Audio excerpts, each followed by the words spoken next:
Hey everyone, my name is Marcus Cole with the West Virginia Soccer Association. Want to welcome you to another of our webinars here with the WVSA Digital Network Series. We're proud to offer these webinars to our members as an opportunity during this downtime of learning more, growing more as players and coaches and parents and referees. And we are excited today. She's been on our podcast before. We're excited to have her here for our webinar today. Robyn Kenney, Director of Peak Performance from Mind Body Athletics. And today topic is managing expectations in the face of uncertainty, which is a very timely topic. Robyn, welcome to the program. Great. Thank you for having me, Marcus. And I want to thank everyone for taking the time today. So I'm based out of Washington, D.C., and my background as an international field hockey player, playing on the U.S. national team, being a collegiate coach at the D1 level, and being a mindset coach, and as also being an executive coach for CEOs, has all positioned me to be able to impart knowledge today for you on managing expectations in the face of uncertainty. And I work with teams and other athletic clubs and high schools and one-on-one with athletes and coaches and even CEOs so that they can achieve the goals that they set out to achieve and be more confident, resilient, and focused in being able to just knock it out of the park and be able to be purposeful and feel good about their accomplishments. So for today, my goal is to provide you insights on what might trigger this threat response to this unprecedented time of being in a shelter in place or safe in place. And I'm going to give you some tools to figure out what you can do about it so that you can think about this as an opportunity for growth and live happier and more purposeful life. Now, Robyn, before we get into things, I just wanted to let our audience know, and I forgot to do this before, but if you have a question or you need to inquire maybe some further detail about some of the things that Robyn is talking about, please feel free to hit our Q&A or the chat box and go ahead and ask away, and I'll make sure that Robyn gets your question and she'll be able to answer it right then and there. And of course, we'll do Q&A at the end of her presentation too as well. So continue. Thank you. Well, that's perfect for our logistics slide. And I also encourage you to have a pen and paper handy because the goal is for you to actually walk away with a new sense of what you want to do with the time that we have as we move into this next phase of hopefully opening back the economy up. And definitely use the chat function because it would be great to hear your thoughts. I'll be asking you some questions. And then also, let's agree to maintain respect for each other's ideas because then we can have a flowing conversation. So let's jump right into it. I think it's really important to understand what triggers us because with knowledge, then you can make really good decisions. And so I actually have learned this through my executive coaching is the SCARF model. And it stands for status, uncertainty, autonomy, relatedness, and fairness. And these are the 5 key domains of social threat and reward that gets triggered in our brains. And everyone is sensitive to these to different degrees. Some people crave certainty and fairness, while others are just happy with autonomy. And if you understand this model, then you can be more effective in your interactions and understand why people are acting the way they are. So let's start with status. Now, everyone knows what it means to have status, and it's a very comparative measure. It's strongly related to what we value. So if you value having a nice car and a nice house, and then you're always looking over at your neighbor to see, okay, did they just get something better than I did? And maybe I need to up my game. But from an athletic perspective, athletes have a very strong identity as being valued on the field. And so there could be a loss of status with your athletes because of the current situation and not being able to play in the games and get better and have that recognition as a goal scorer or as a dominant defender. So make sure you recognize that, and so that's one thing. Number two is certainty. And so this main the title of this presentation is Managing Expectations in the Face of Uncertainty. And so clearly certainty is something that we thrive under.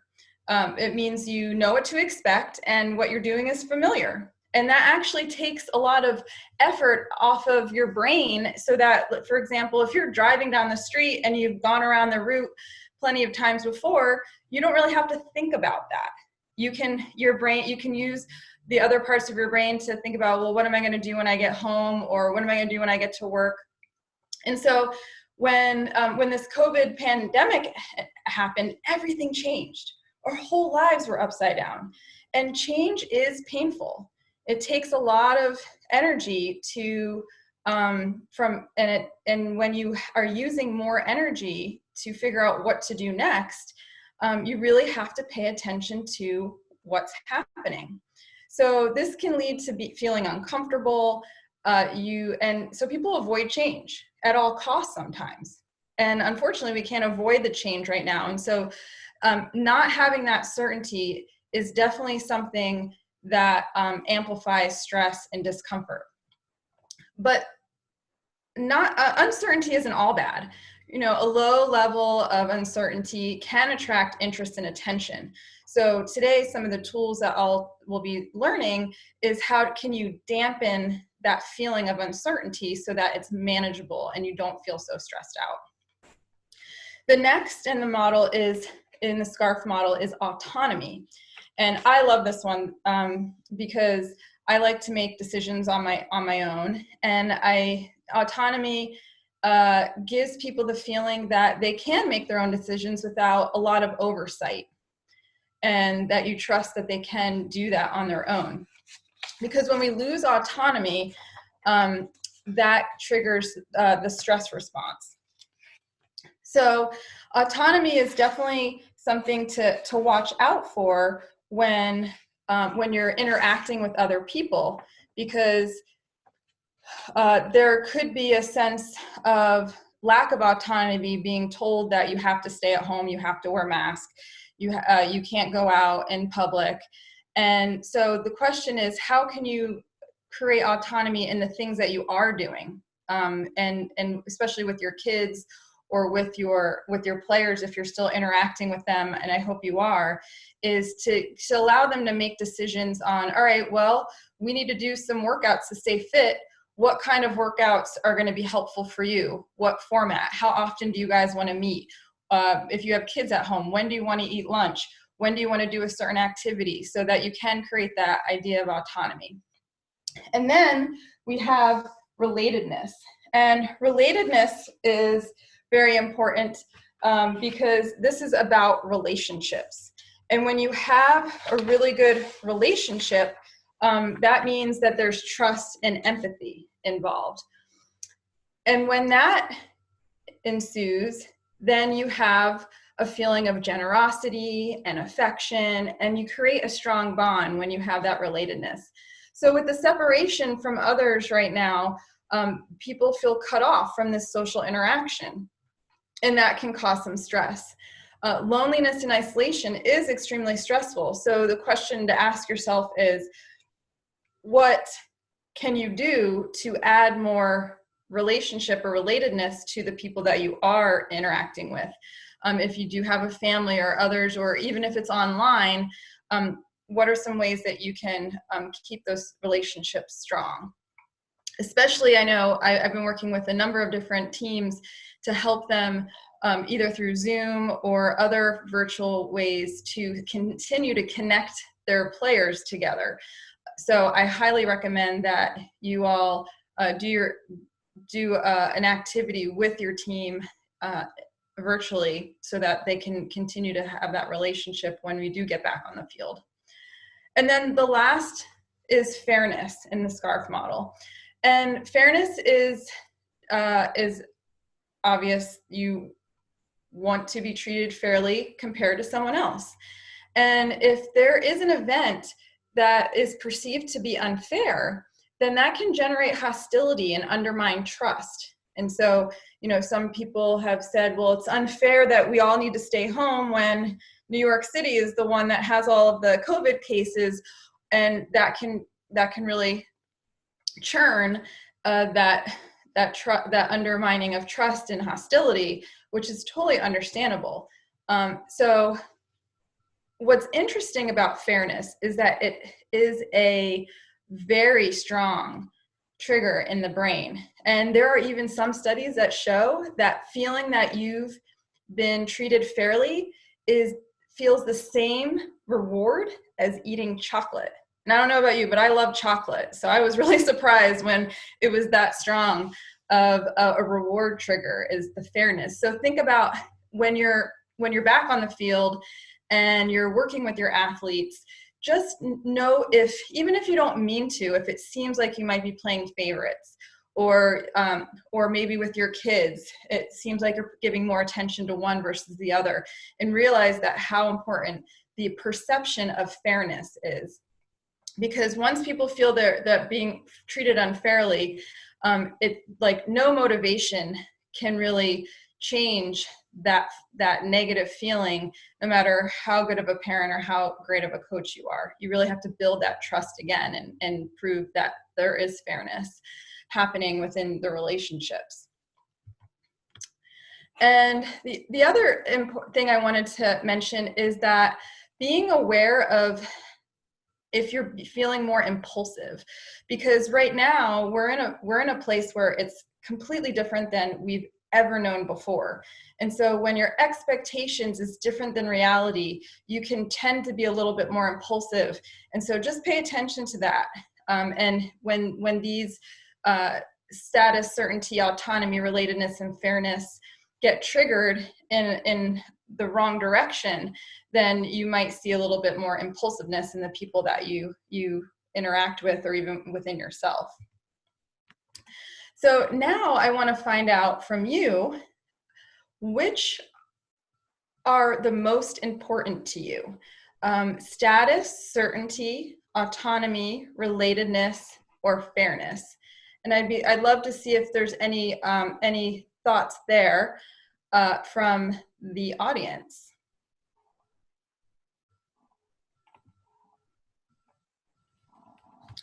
So I'm just going to take a sip of water. Well, I know for me, it's certainty. I'm a very creature of routine. Enjoy the comfort in knowing my routine. I'm not opposed to change. I do well with change and I adapt with change, but I feel I perform my best when I'm able to have my breakfast at the same time every morning, and have little variations of pretty much the same thing for breakfast, and just be able my routine throughout the day, being able to take my kids to school and things along that lines. Great, thank you. Yeah, so when it comes to that, when everything all of a sudden changed, have you found a new routine, Marcus, to help with that certainty? I'm going to have to find that once, because I have one child who was in college and then obviously came home when this whole thing hit, and my daughter who's going to be going to college this fall, so I will have 0 children in the house, so my routine will change dramatically. So I will have to learn to develop to have a different routine where my life will not revolve around as much my kids as it has in the past. Okay, yeah. So life is always that's a great quote, is the one thing that is constant is change. So it's good to recognize the fact that a new routine will happen once your kids go to college, and hopefully in the fall. And it looks like we have one person said fairness.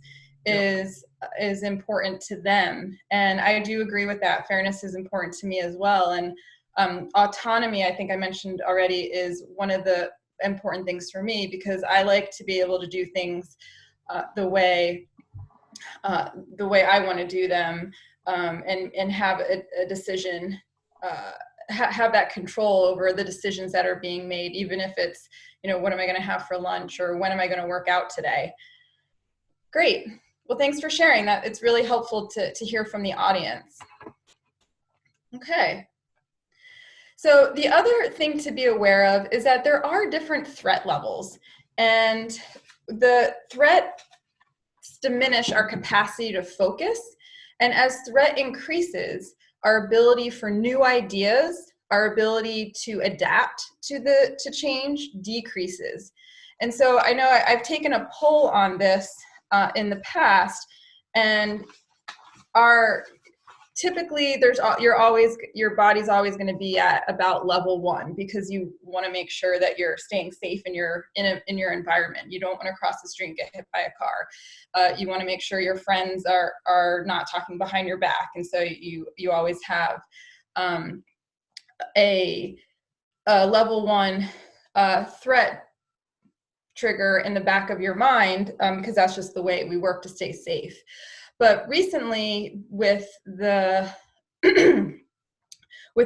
pandemic, the threat level has increased to either level 2 or level 3, and so it's really important to notice how threatened you do feel, so that you can employ the tools that we're about to talk about.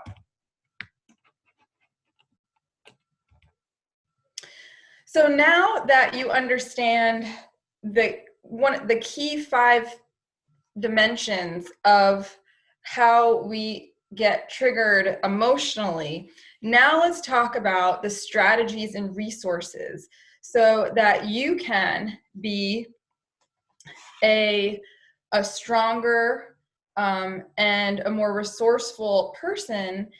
You can also work on this with your teams, and you can be a more productive and calmer coach, and feel more purposeful and have actually more certainty in your life. So the 3 strategies that we're going to talk about is embracing the now. Because the question is, how present are you really right now? How many of you are listening to this webcast and also on social media at the same time, or you're eating dinner right now? So, being present means fully paying attention to one thing at a time. So we'll talk about that. The second is this WIN analogy or acronym. It is what's important now. And so we're going to walk through, what are your goals? Maybe this is a time to reset and really think about what's important to you right now. And then right-sizing our expectations. Because right now is a time that is slower than usual. A lot of our activities aren't happening, and things take longer. You might be working and having to take care of your kids, or you don't have everything that you need at home, or things just come up. And so let's right-size our expectations, because if our expectations are, I wish that life was the way it used to be and it's not right now, then you're just going to get stuck in a do loop and go downhill. And so that's a really good, we're going to talk about how you can do that. So first is embracing the now. And this is my go-to. I'm a mindfulness instructor, and I practice mindfulness every morning before I do anything. And what I found is that it is amazing at helping me focus. And if we have distractions, then our brain actually thinks of those distractions as a threat. And so if we can really focus, then it can be profoundly satisfying and liberating. And you can be much more useful to others because you have a larger point of view and you can establish a deeper connection to yourself and to others around you. And when you practice mindfulness, you can think about it in two different ways. There's a formal, rigorous practice where you literally take time, a minimum of 5 to 10 minutes, up to some people do it for hours, but 30 minutes is generally a good chunk of time that you can end up getting to once you start practicing. Or mindfulness can be a way of being, because it's not a philosophy of one more thing to put on your to-do list. It's a way of being in a relationship in everything that you do, and anything that you need, anyone that you are is in your life. So the other thing is, it's not easy, it's hard. But when you drop into being fully present without any agenda for getting anywhere, and you're just being where you already are, you can tap into this creativity and into your imagination, to what you love and what you care about. And so that's why it's really important to be able to not think about all of the things you need to do and just be. Being outdoors is a great way to be present. Literally just stepping outside your door and taking a walk around the neighborhood, noticing the beautiful trees outside and the flowers. It's springtime, feeling the air on your skin, and just being outside actually is a calming feeling in the body. And there's science to prove that as well. And then being present with others. Fully, my husband, he came up to me today earlier, and he was just so frustrated with his coworkers. And he came and sat in my office, and I'm typing away, and I'm thinking, I think he wants to talk to me right now. And so I decided I'm going to put my email aside, and I just was present with him. And I asked him, hey, is there something bothering you? Do you want to talk about it? And our one-on-one connection was with the release that he needed to be able to go back and be a little bit more productive. So this quote is from Jon Kabat-Zinn. He's one of the founders of mindfulness, and he actually wrote a book called "Wherever You Are, There You Go," and it's excellent. It was written in the 90s. And so what he says is, when you drop in to the here and now, everything changes, and you have many more degrees of freedom. And that's what I want you to have, is I want you to feel freer to make the decisions and the choices that are right for you. So what are a couple ways to do that? Well, let's do an activity together. And it's very, very simple.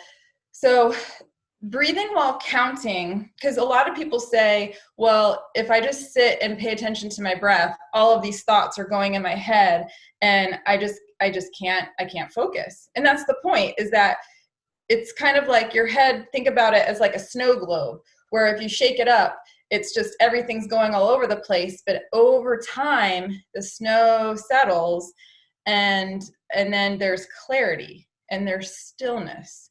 But sometimes you have to give your mind something to do so that it can focus and more easily get into the present moment.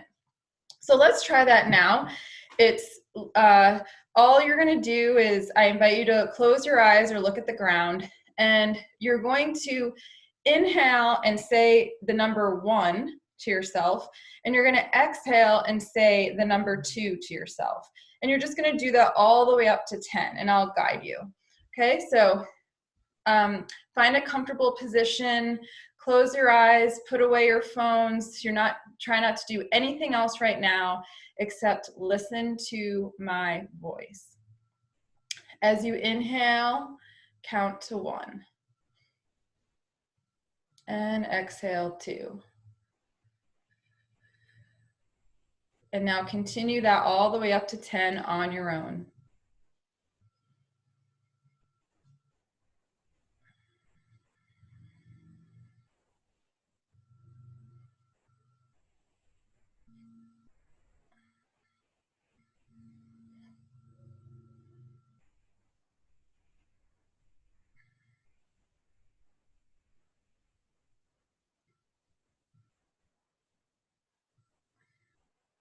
Good. And as you finally, when you get down to 10, continue to keep your eyes closed and just follow your breath. Feeling the breath moving in and out of the body. Notice the expansion and the falling of the chest or belly.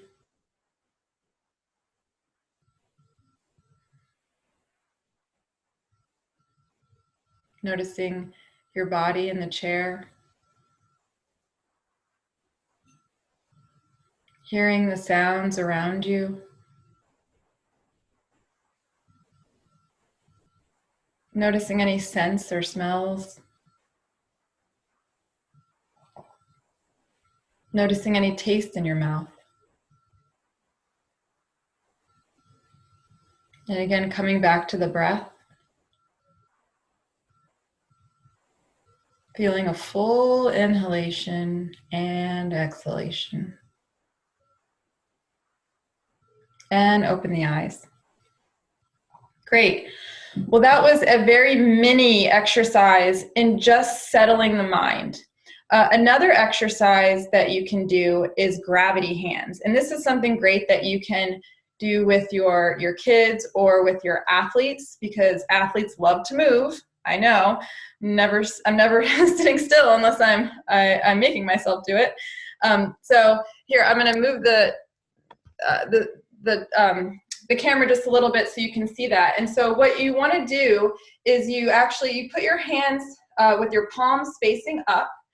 And this is a synchronization of your arms and your breath, because when you can synchronize body and breath, it creates a rhythm, which helps with being more in the flow and the present state. So all you'll do is you'll inhale your arms up to your shoulders. You turn the palms down and you exhale slowly down. Inhale up. Exhale down. Inhale up. Exhale down. And then do this 3 more times on your own with your eyes closed, and imagine pushing the air up with it going through your fingertips and pushing it down, going through your fingertips as you inhale and exhale.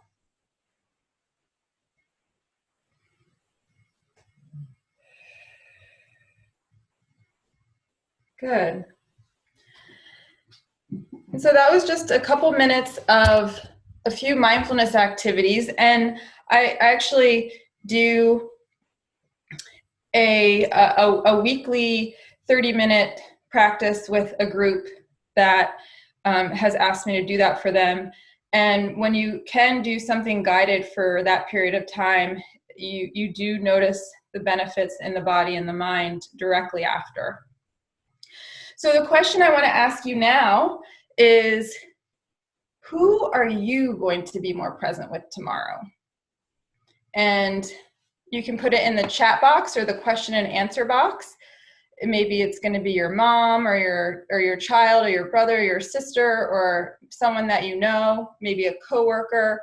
Is there someone that you can commit to right now where you can be more present? And that will increase your ability to have that relatedness, the relationship, which is a part of that SCARF model.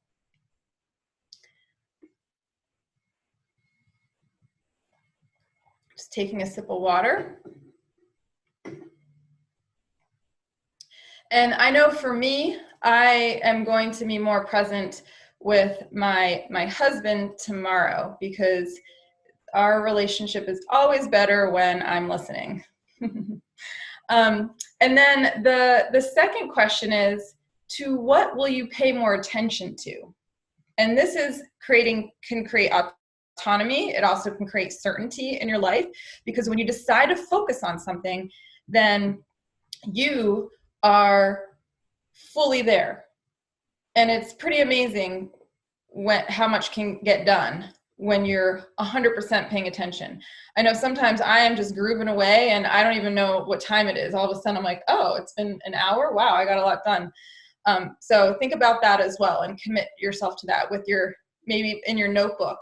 write down the person and the thing that you will be more present with and pay more attention to, and commit to that for tomorrow. And honestly, you're going to notice a difference. So that's embracing the now. The next tool in our toolbox is knowing really what's important to you. I mean, really what you want, not just knowing what you want, but it's about what you truly, truly want. And that's why getting into the now, embracing the now, is so important, because it'll help you find what is authentic to you and what really matters to you. And it'll help you wake up rather than thinking about what are other people's expectations, because you want to make sure this is based on what you want. You don't want it to be based on what society wants, what your mom wants, what your dad wants, what your coach wants, what your anybody else wants, because there's plenty of zombies and drifters, and having this laser focus and clarity in every aspect of your game, your life, your career is going to set you apart from others. So here's an activity that you can do in your notebook or whatever pen and paper you might have. And the question for you is, actually, before I go with the question, the other thing is coaches on the phone, this is a great activity for you to do with your players or your kids, is to really get them to think long term. It doesn't happen very often. But if you think about 6 months to a year, or what do you want to do when you get to high school? What do you want to do when you get to college? Do you want to play D1, D3? Do you want to be a starter on your high school team? Do you want to be, those are some of the things that they might say, but asking them, giving them the autonomy to say, what do you want? Don't tell them what they want. Ask them what they want. So right now, think about what your desired long-term goal is, even if it's a stretch goal. I know. So write that down right now. I'll give you a minute while I get some more water.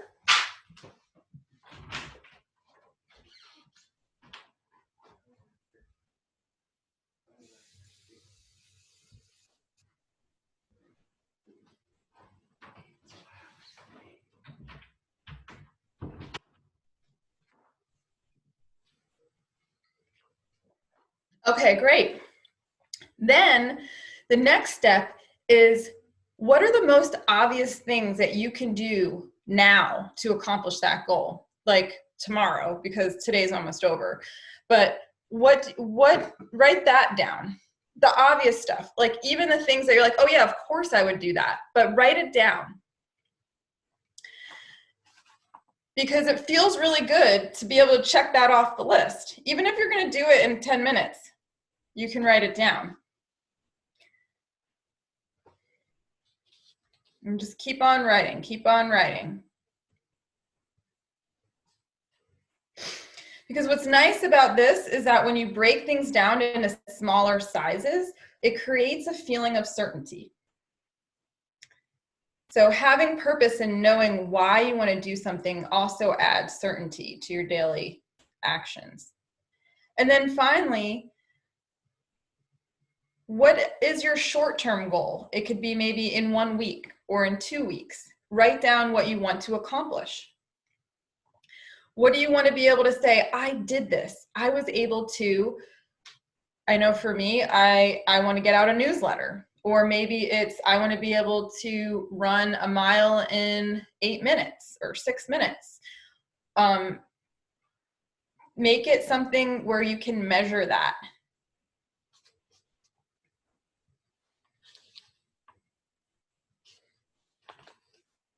And I know this is not a lot of time for you to think about what's really important to you now.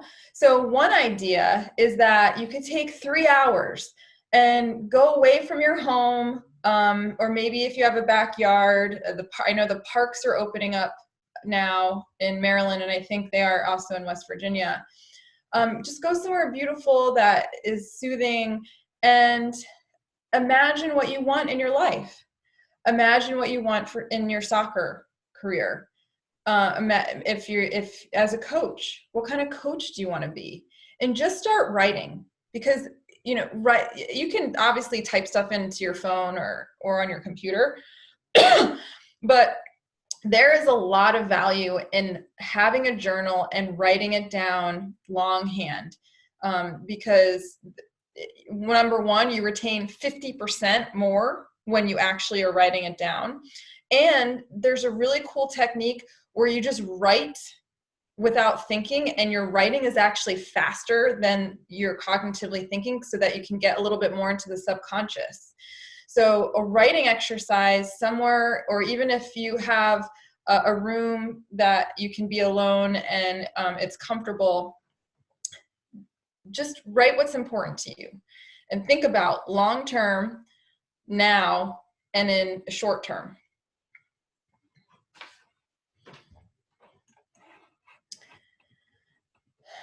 So now let's get to the third resource that we are going to talk about today.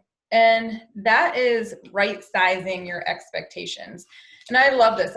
I was talking to my best friend, who's also a CEO at a nonprofit, and I was talking to her about how I had all of these aspirations to do all this great stuff at home now that I'm normally out on the field coaching teams, giving them mindset and mental training exercises so that they can go out and just nail it and kick butt on the field.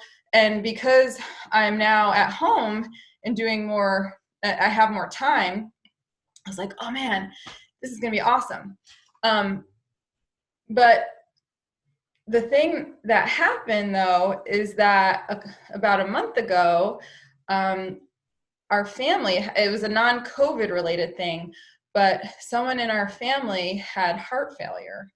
And one minute I have all of these plans to get all of this great content out, and then the next minute I'm at the ER and waiting to find out if this family member is going to die. And it was just like, oh my God, I can't believe this is happening to me. So I had to right size my expectations right away, because family is number one, and I can handle the other stuff and worry about my business later. So, I think it's important to realize that that's generally what's happening with COVID-19 and the pandemic. Is like, we had all these great plans. We're going to play this team. We're going to have an awesome season, and you got your practices all figured out and that kind of stuff. You have your curriculum, you're ready to go. And then this happens, right? So I think we need to acknowledge that things are not the same.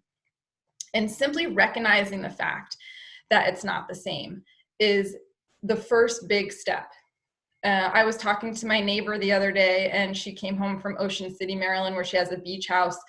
And she was like, Robyn, it was so, what did she call it? She said it was so deserted, and it just made her feel like really crappy that there was nobody out there. And she just kept saying, I wish things would go back the way they were. I just wish things would go back the way they were. And she was stuck in this, lamenting about how bad it is, because it's not the way it used to be. And it's like, well, it's not going to be the way it used to be. Even when we get back to the way, even when we start opening up the economy, it's still going to be different. And so I think, that mindfulness and recognizing where are we now is super important. Because what if this time is actually an opportunity? This is the mindset part. Thinking about now as an opportunity to reset, and reminding yourself what is important to you. Because no question, things have slowed down. And so what if slowing down can be a benefit to you? Because you can now reset and find out and reorient yourself and make a plan that creates more certainty in your life, and you can learn and go inward. and really know what you care about. So that, and that is one way to think about where we are today, is how can you shift and pivot to this being an opportunity. And then, you know, that comes with having a flexible growth mindset. So yeah, you can't go out onto the soccer field, but the great thing about growth mindset is if you add that word yet. I can't go on the soccer field yet. And what if when something doesn't go your way, you just learn to shrug it off? Okay, it didn't go right. Okay, try the shrug. Let it go. Another way to be more flexible is maybe you can think about what you're grateful for, what the good thing is about this situation. Well, you know, I was disappointed at not being able to finish my school. I don't know how many kids are disappointed about school, but they could be because they're not around their friends.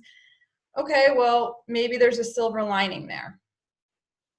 So committing to put your best foot forward, even if the outcome isn't there, is really important. And that's what's going to set you apart from others, because then you're going to be able to prioritize. And then you're going to be able to say, okay, well, what do I want? I'm going to go get it. And now I'm going to be one of the fastest players on the team. I'm going to be the most skilled players on the team because I'm prioritizing my soccer, and I'm prioritizing what I know is most important to me.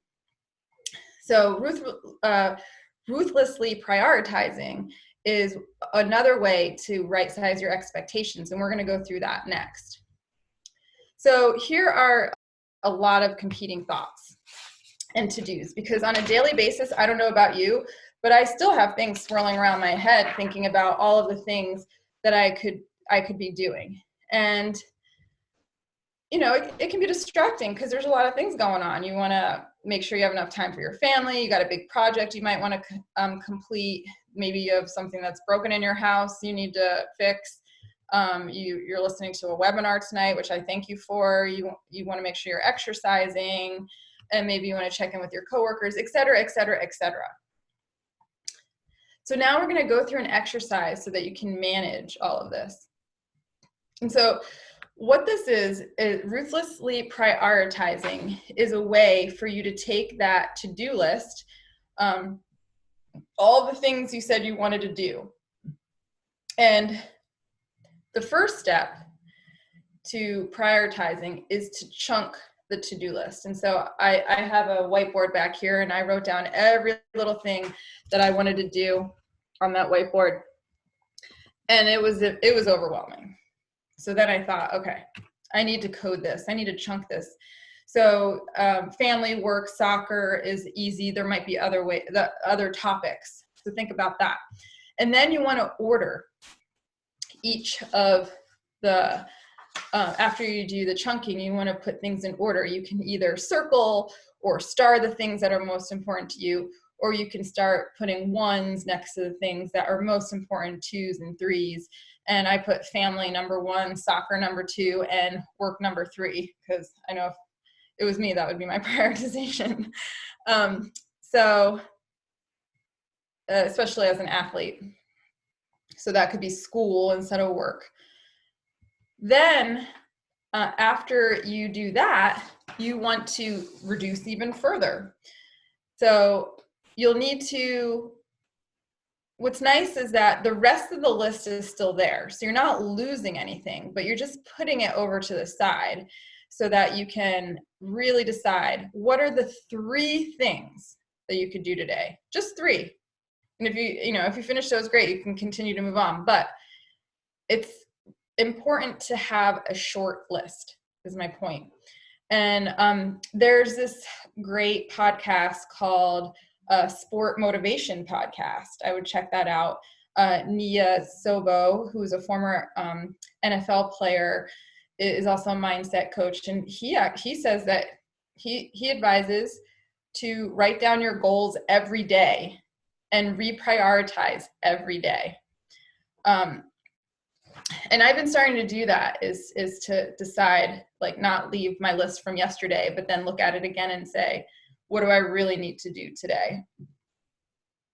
So let's practice that, because the whole idea of today's webinar is not only to give you information so that you know why you are reacting the way you're reacting, and to give you tools for later, but to come away with a plan, like literally today. So right now, with your pen and paper, I recommend you write down all of the current priorities that you have, all the to-dos that you have. And so I'm going to take a sip of water while you start jotting all of that down.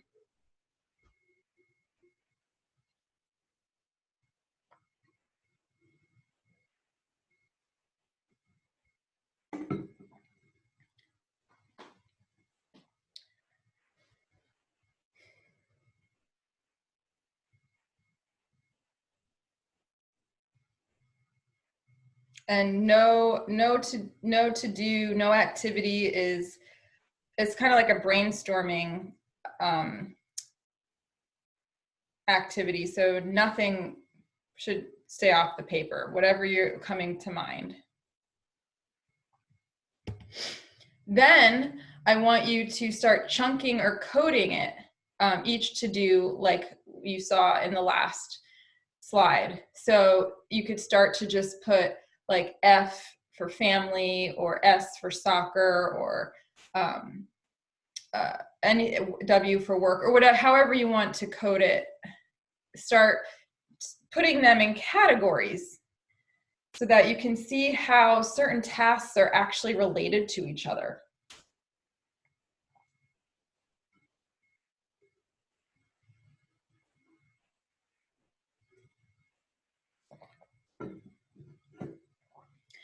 And again, this is really to get you started on this. This is a great activity that you can do with others. It's a fun group activity as well to see what's important to a small group or the family. It helps create autonomy. Great, and now order them with numbers. So I know for me, yesterday I had this huge to-do list, and one of them was finish my slides for today's webcast.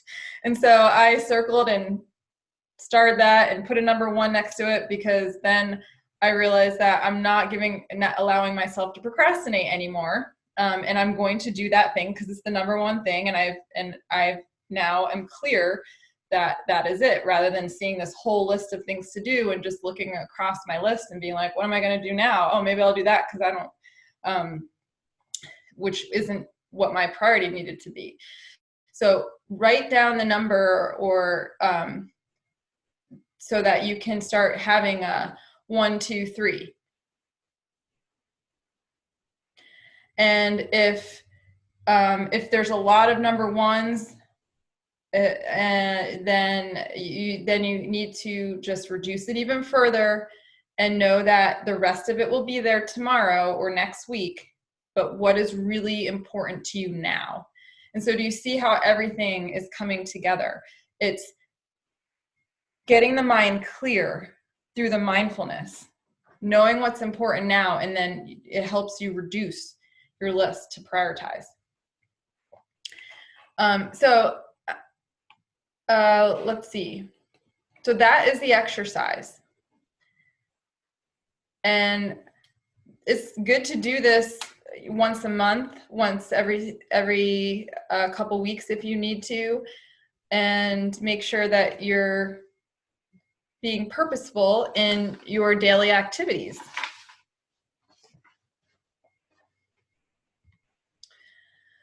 So to summarize and to close out our webcast today, I just wanted to reiterate what we talked about. Number 1 is understanding the SCARF model. That is status, certainty, autonomy, relatedness, and fairness. And what's great about this model is it's not just somebody decided to make this up. This is based on scientists who study the brain and study behavior in high functioning organizations. And I actually got this information through my executive coaching certification. And but I think it definitely applies to athletes and coaches and everyone. So then you can understand why someone might be acting the way they're acting. It might be because you're triggering one of those key dimensions of our social threat and reward system that is in our brain. And then number 2 is embracing the now. And I have to say that this is probably the most profound activity that has affected me and that I've seen impact other people. When you can become still and get in touch with who you already are, it is so many more degrees of freedom and clarity and a sense of purpose. And it's easy to do and it feels good. Once you get over the initial perception of it, and it's possible you're already doing it. And I know that's probably a lot of times why people are drawn to sports, because when you're in a game and you're completely focused in the game and you're just able to react and respond and nothing else matters, you're already embracing the now. And that's what I love about exercising, is that it gets me really right there.